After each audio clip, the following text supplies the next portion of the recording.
some of the different types of infrastructure that are found in the county, the interstates, the railroads, the river.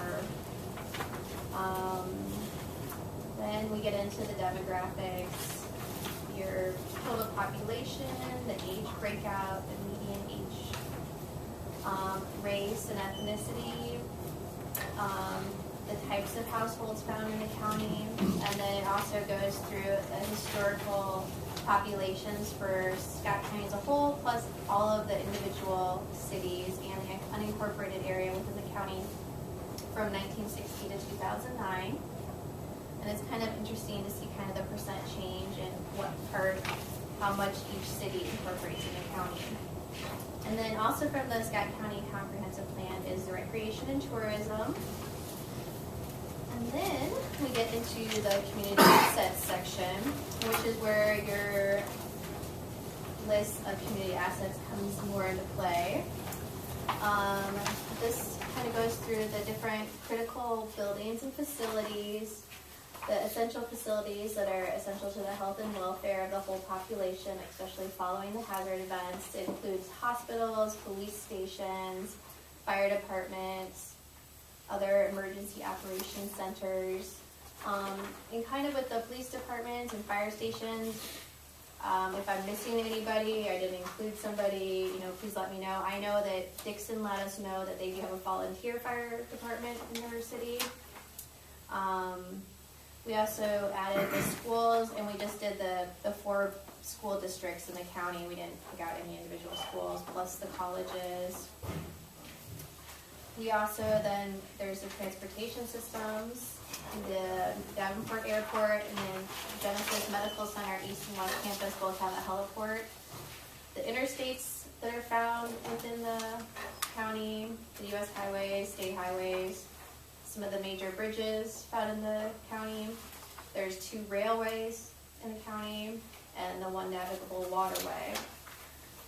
Then the potable water systems. Most of this information we got from our SEDS report, which is their Comprehensive Economic Development Strategy. And it was a couple of years old, so if any of this information has changed or if I'm missing something, please let us know for water and wastewater. And then the natural gas companies and electric companies.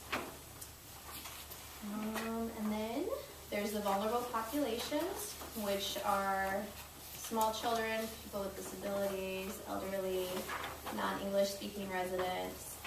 And this information that I kind of broke it out into population under 5 years old, anybody over 65 with disabilities, and people that speak English less than very well.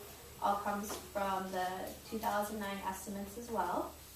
I guess, just to stop you for a minute sure. there on utility systems, wastewater, most of the little towns have their own lagoon system. I mean, Long Grove, New Liberty, Buffalo, Dixon, Parkview, which is not a town, of course, since they did make a place. The only one that doesn't have public water is McCausland, is that correct? Everyone else has a public water supply. McCausland has a waste treatment center. But all of them have waste, treatment along with Parkview. Does Maysville? They don't have no public sewer. You're all on septic up there? Yeah. Okay. So New Liberty does, they didn't. They got one about 5-6 years ago. But everybody else would have them, except for With the exception of Parkview, we don't have a fire department as well. Oh, okay. Oh, that's good to know. Donahue and Maysville, also fire department. Yeah. Fires, I got the list. Everybody's Ross has got it, he'll give it to you. Ross will give you those. Okay. That'd be great. Okay. Yes, please stop me if I'm... Chuck, you said Parkview does have a fire department? Parkview does not. There's no Right, yeah. Yeah. But they got a sewer system. Yeah.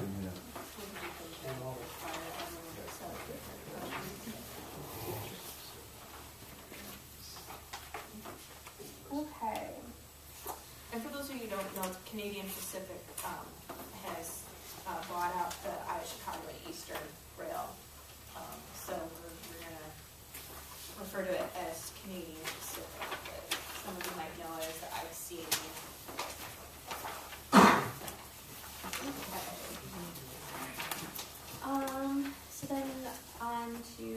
economic elements, these are anything that could affect the local and regional economy if significantly disrupted.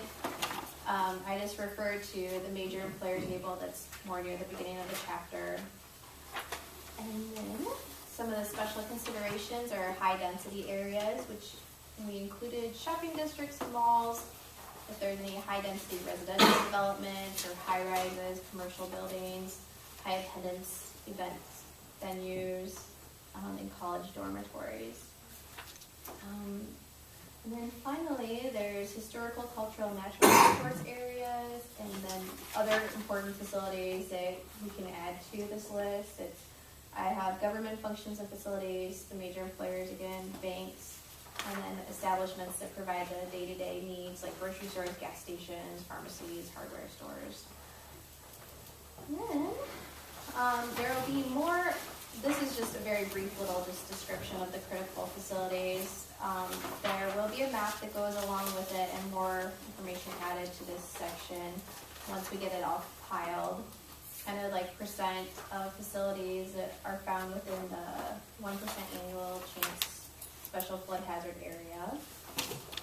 And we were hoping that we could get assessed value, but I know Scott County is still working on inputting their information on assessed value for that property into the GIS system. So I don't know if we'll be able to pull it all for each area, but we'll do the best we can for what we have.